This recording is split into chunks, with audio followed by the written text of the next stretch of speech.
Student, मैं Rahul Sharma Rahul study centre में आपका स्वागत करता हूं। आपका टॉपिक चल रहा है प्रबंध की प्रकृति। तो प्रबंध की प्रकृति में मैंने आपको विशेषताएं प्रबंध की बता दी हैं। आज आपको हम बताएंगे प्रबंध के उद्देश्य। केवल रिवीजन के तौर पर आपको बताया जा रहा है, क्योंकि आपको पता है ये अच्छी तरह से हमने जो हमारी क्लासेस चलती थी स्कूल में उसमें अच्छे से करा दिया है। केवल आपको क्या है, रिवीजन कराया जा रहा है। आप अच्छे से रिवीजन करते रहें और क्लास को पूरी देखें। देखो प्रबंध के उद्देश्य। अब आपको पता है जो भी कोई मैनेजमेंट होता है, जो भी कोई प्रबंध होता है, उसका कुछ ना कुछ उद्देश्य होता है।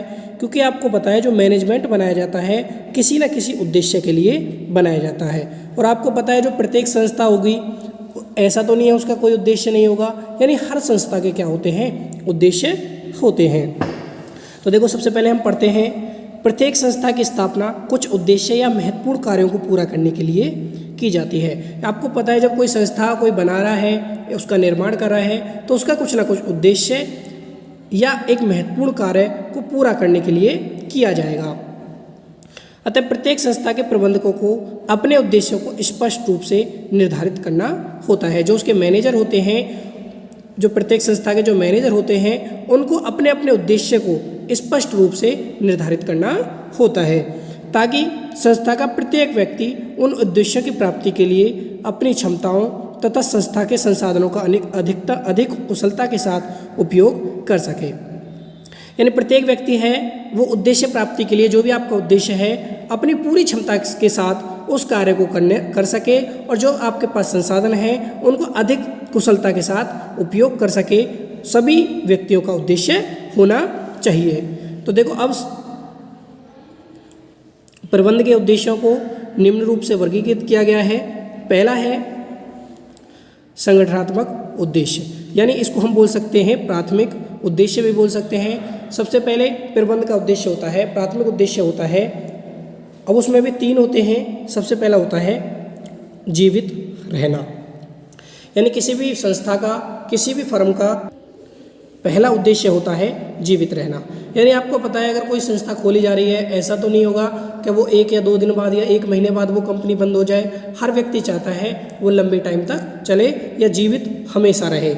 तो सबसे पहले देखो इसे पढ़ के, किसी भी व्यवसाय का मूलभूत उद्देश्य उसका अस्तित्व एक लंबे समय तक बनाए रखना होता है, या लंबे टाइम तक बनाए रखना होता है। प्रबंध को संस्था के अस्तित्व को बनाए रखने तथा उसके लाभार्जन की दर में वृद्धि के लिए हमेशा प्रयत्नशील रहना चाहिए। क्लियर।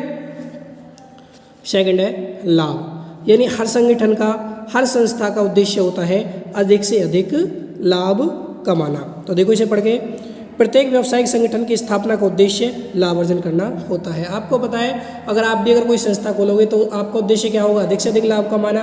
अगर किसी दूसरे व्यक्ति ने कोई संस्था खोलेगा तो उसका भी उद्देश्य क्या होगा, लाभ कमाना, अधिक से अधिक लाभ कमाना। इसके लिए प्रबंध को एक प्रयास करना चाहिए कि संगठन अधिकतम लाभार्जन करे और यह लाभ दीर्घ अवधि तक जारी रहे।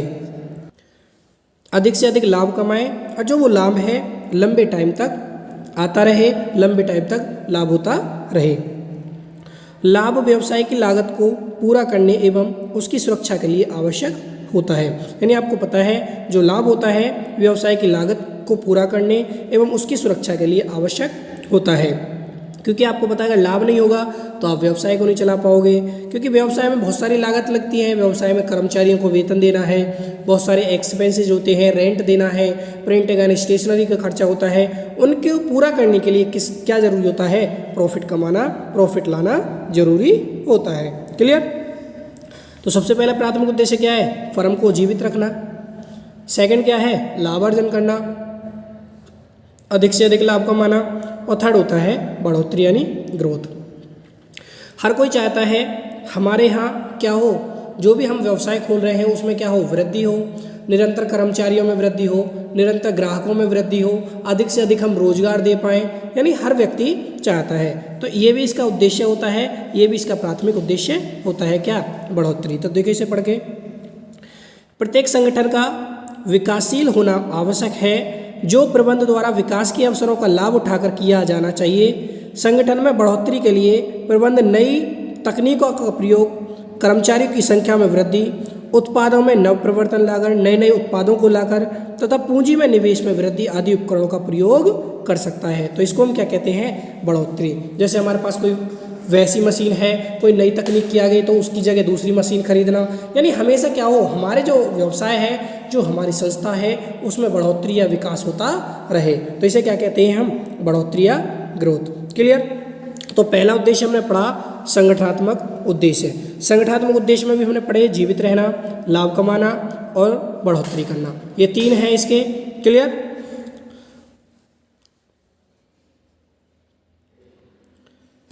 आगे देखो सामाजिक उद्देश्य, यानी आपको पता है कोई भी प्रबंध जो होता है उसके समाज के प्रति भी कुछ ना कुछ उद्देश्य होते हैं। अब देखो समाज के प्रति क्या क्या उद्देश्य हो सकते हैं, जैसे चिकित्सा एवं स्वास्थ्य सेवाएं देनी, शिक्षा देनी। एक स्कूल अगर किसी समाज में है तो उसका उद्देश्य क्या होता है? लोगों को अच्छी शिक्षा देनी। वहाँ पर अगर कोई पढ़ा लिखा व्यक्ति है तो उसको क्या देना? रोजगार उपलब्ध कराना, रोजगार के अवसर प्रदान करना। पर्यावरण संरक्षण हो, गंदगी ना फैली हो, पॉल्यूशन अधिक से अधिक ना हो।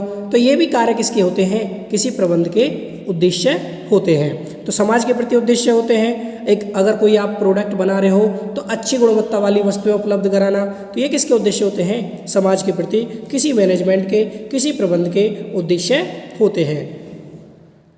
देखो इसको भी पढ़ के देखो। सामाजिक उद्देश्य समाज एवं स्थानीय समुदाय के प्रति दायित्वों को पूरा करने के लिए निर्धारित किए जाते हैं।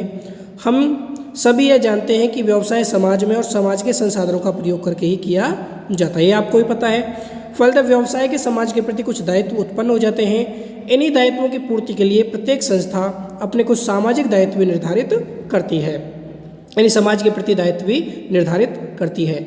ये उद्देश्य संस्था तथा उसके प्रबंधकों को समाज के प्रति संवेदनशील बनाए रखते हैं, संवेदनशील बनाए रखते हैं।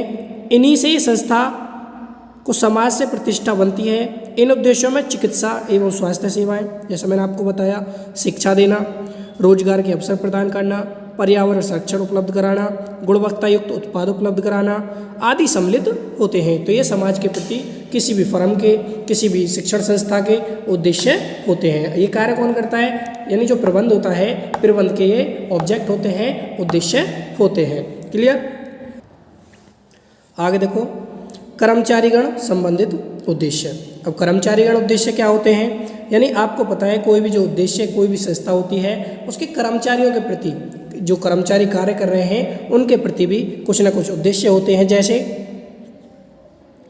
प्रत्येक संगठन संस्था में अनेक कर्मचारी कार्य करते हैं। प्रत्येक कर्मचारी की व्यक्तिगत एवं सामाजिक आवश्यकताएं होती हैं। संगठन भी इनके व्यक्तिगत लक्ष्य उद्देश्य निर्धारित करता है, जिनकी प्राप्ति के लिए वह कर्मचारी संगठन में कार्य करता है। प्रबंध व्यक्तिगत आवश्यकताओं एवं संगठन के लक्ष्यों में समन्वय करता है। वह कर्मचारियों की आवश्यकताओं को पूरा करने के लिए प्रतियोगात्मक वेतन, विकास, पदोन्नति, प्रशिक्षण, विशेष पुरस्कार द्वारा सम्मान, सुरक्षा आदि उद्देश्यों को ध्यान में रखता है। यानी कभी किसी कर्मचारी ने अच्छा कार्य कर रहा है उसको पदोन्नति देना, अगर किसी ने बहुत अच्छा कार्य किया है तो उसको क्या देना? पुरस्कार उपलब्ध कराना, और उससे वेतन अच्छी देना, वेतन में वृद्धि करते रहना, उसका विकास करते रहना, और सुरक्षा आदि का, ये सब किसके प्रति उद्देश्य होते हैं? जो कर्मचारी हमारे यहाँ कार्य कर रहे हैं उनके प्रति उद्देश्य होते हैं। तो हमने 3 उद्देश्य पढ़े। संगठनात्मक उद्देश्य, संगठनात्मक में क्या पढ़ा? जीवित रहना, लाभ कमाना, बढ़ोतरी करना। ठीक है। उसके बाद हमने पढ़ा सामाजिक उद्देश्य, सोशल ऑब्जेक्टिव। सोशल ऑब्जेक्टिव में हमने आपको बताया यानी समाज के प्रति कुछ ना कुछ उद्देश्य होते हैं, जैसे लोगों को रोजगार उपलब्ध कराना और शिक्षा उपलब्ध कराना, स्वास्थ्य चिकित्सा सेवा देना, पर्यावरण संरक्षण उपलब्ध कराना, गुणवत्ता युक्त उत्पाद उपलब्ध कराना, ये सब किसके कार्य होते हैं? सामाजिक उद्देश्य होते हैं। और लास्ट होता है कर्मचारीगण संबंधित उद्देश्य। तो ये भी कर्मचारियों के प्रति उन्हें अच्छी वेतन देना, उन्हें सैलरी यानी अच्छा सैलरी देना, और उन्हें पदोन्नति, यानी पदोन्नति क्या होती है? प्रमोशन। एक पद से दूसरे पद पे, जो अच्छे पद पर जो बढ़ा दिया जाता है उसे हम क्या कहते हैं? पदोन्नति कहते हैं। उनका निरंतर विकास करते रहना, ये सब किसके प्रति उद्देश्य होते हैं? कर्मचारीगण संबंधित उद्देश्य होते हैं। किसके? प्रबंध के। क्लियर? तो आज हमने उद्देश्य पढ़े। निरंतर हम टॉपिक बाई टॉपिक में वीडियो लाता रहूँगा। आप topic by topic, daily by daily इनका रिवाइज करते रहें। ऐसा ना हो एक साथ देखने की कोशिश करें, क्योंकि आपको पता है एक साथ सभी वीडियो को नहीं देखा जा सकता। तो इसलिए सभी टॉपिक की डेली बाय डेली रिवीजन करते रहें। तो आज के लिए इतना ही। Thank you for